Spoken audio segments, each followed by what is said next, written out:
What's up, guys? Today we want to talk about Xiangling.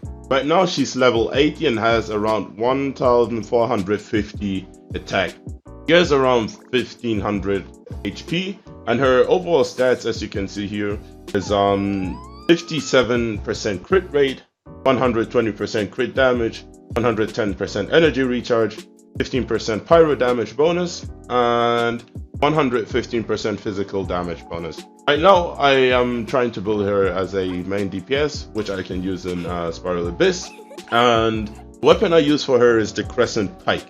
The reason for that is basically you have this nice little passive or secondary stat, which gives you 34% physical damage bonus, and Xiangling mainly deals physical damage, and that's why this weapon is basically made for her. There's an alternative, which we all just got from the Top Prince and Dragon event, which is the Dragon Spine Spear. I haven't tried it out, but I've read that the physical damage bonus on level 90 is double the amount of the one we have on the Crescent Pike, which would mean that we'll end up with a 69% physical damage bonus. However, the base attack will be lower than the one on the Crescent Pike. Also, looking at the weapon passive, you can increase by refinement. Hitting an opponent with normal and charge attack has a 60% chance of forming and dropping an Eve Frost icicle above them, dealing 80% AoE attack damage. Opponents affected by cryo are dealt 200% attack damage.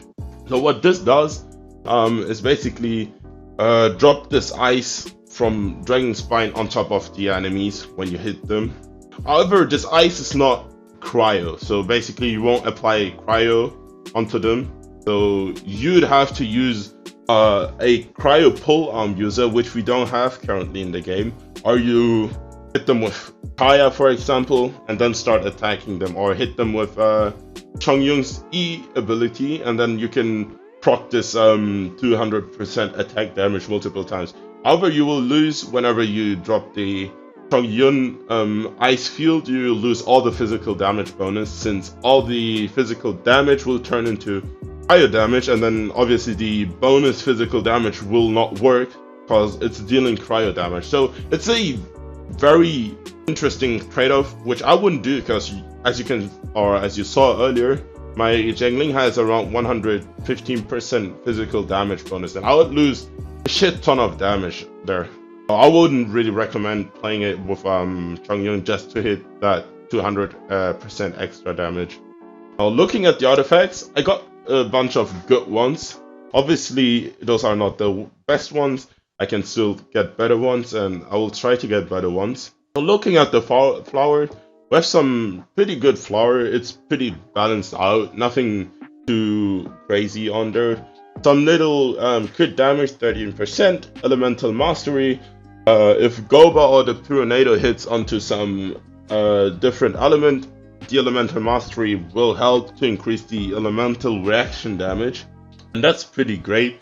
I could think of Vaporize or Melt, the best elemental reactions in the game right now, and we can easily double up our damage with it, or even triple if we have enough elemental mastery. Crit rate is also good, helps us to crit more and balance out our damage output, the higher end. Yeah, some attack percentage is also pretty nice. Keep in mind that the attack percentage gets calculated from your character's base attack. Basically, what the base attack is, the character itself has her own base attack stat, and then on top of that, the weapon has its base attack too, and both added together and then calculated, the percentage of 5.3% will be the attack bonus you get. Looking over the feather, it's right now level 16. It's not maxed out yet.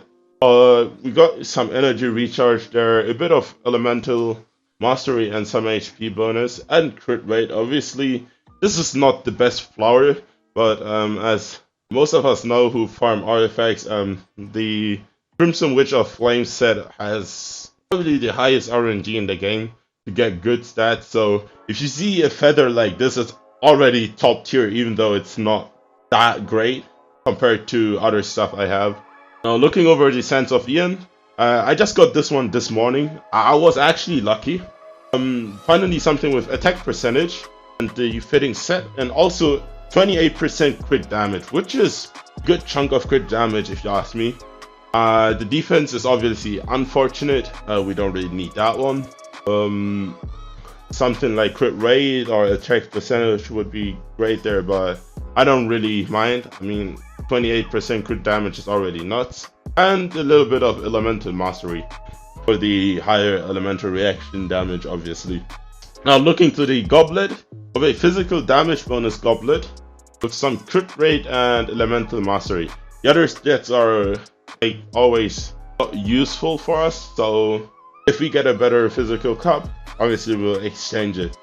Now looking at the Circlet, we have a Circlet with a main set of crit rate, and what is the kicker here is we have 27% crit damage in the substats. That's mainly the reason I'm using this, since we're boosting both crit stats. And yeah, if I obviously get a Circlet with a crit damage as the main stat and some good crit rate in the substats, I'll exchange it to increase my damage output. Looking at my constellations, I have her on Constellation 2. There's nothing really crazy here. Reduces pyro res, and here adds some AoE pyro AoE at the end of Xiangling's normal attack animation. I think if you did all the 5 hits, you'll deal AoE pyro damage. Looking at my talents, I leveled her normal attack to level 8, her Gova is level 7, and her Pyronado is level 7. There's nothing really hidden about her kit. The normal attack is just that you hit the enemies with the full arm. Gova is her little teddy bear that you can see on her. She drops it, he does 4 times his pyro attack, and the Pyronado is basically a little nado that goes around you. When you activate it, stays for 10 seconds and has a cooldown of 20 seconds. Unfortunately, the energy cost is very, very high on her.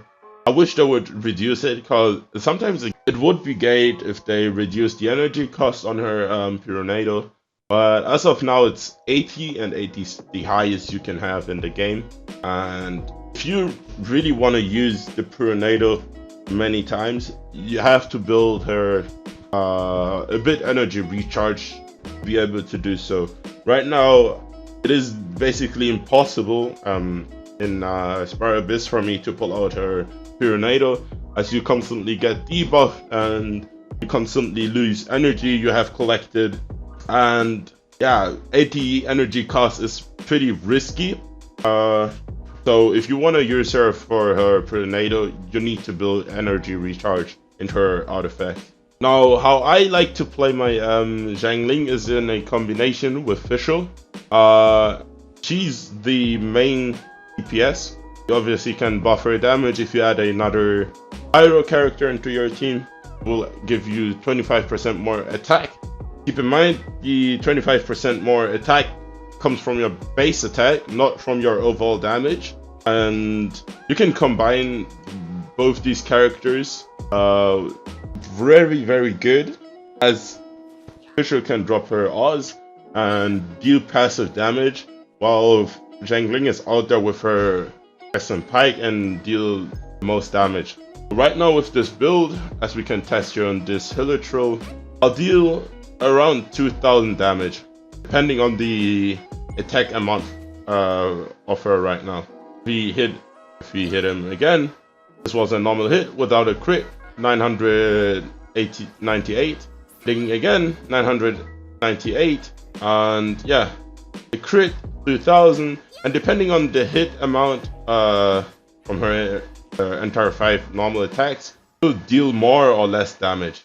And yeah, the kicker on Xiangling is that she can attack pretty fast. So if you can see here, she's one of the fastest swinging characters in this game, and it's crazy how fast she can hit. That's what makes her very good. Like, her overall attack output is pretty much one of the highest, if not the highest physical output in the game. I don't know which character out damaged her, but yeah, as you can see here, you do massive damage and pretty fast, and 7,000 crit there, 4,500, and he's dead. And if you manage to keep her alive and let her do her attacks while Gobar is hitting them with pyro, drop maybe Oz again to support something, drop some elemental reaction in there, you can do some significant damage. That's what makes Xiangling very strong. Obviously, we need to watch out that she doesn't die. And she can hit multiple enemies at the same time, which is also pretty great, as you can see here. And yeah, this is like insane. Right now, my Xiangling is not ready for Spiral Abyss, as I'm attempting to beat floor 11 fully and floor 12. But whenever I get better artifacts, I'll be able to use her on her full potential. Also, I need to pull her up to level 90 to get her highest base attack and get her talents higher. And yeah, if I've done everything on that, I will do a little update on my Xiangling, and then we'll see how strong she is, or she's able to get. Thanks for watching this video. I hope you enjoyed it. If you found it helpful, make sure to leave a like and subscribe to the channel. If you are interested, I have a Twitch channel too. Link is in the description. I stream there from time to time. And also make sure to check out my Discord server. And that's it. See you then.